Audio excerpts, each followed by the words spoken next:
இந்த இனிய காலை வேளையை தந்தமைக்கு உமக்கு நன்றி கூறுகின்றேன். ஆண்டவரே, உம் அமைதியின் கருவியாக என்னை மாற்றும்.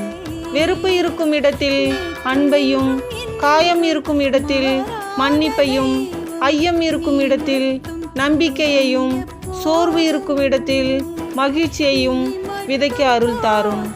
அன்புள்ள ஆண்டவரே, உம்முடைய பாதத்தில் என் கண்ணீரோடு வருகின்றேன். என் அழுகையை ஆனந்த களிப்பாக மாற்றும் தேவன் நீரே. என் பாரங்களையும் வேதனைகளையும் உம்மீது வைக்கிறேன். துக்கம் ஒரு நிமிஷம், கிருபை ஆயுட்காலம் என்ற வாக்கு தத்தத்தின்படி என் வாழ்க்கையில் உள்ள துக்கத்தை நீக்கி உம்முடைய சந்தோஷத்தால் என்னை நிரப்பும். ஆமேன். தந்தை, மகன், தூய ஆவியின் பெயராலே ஆமேன்.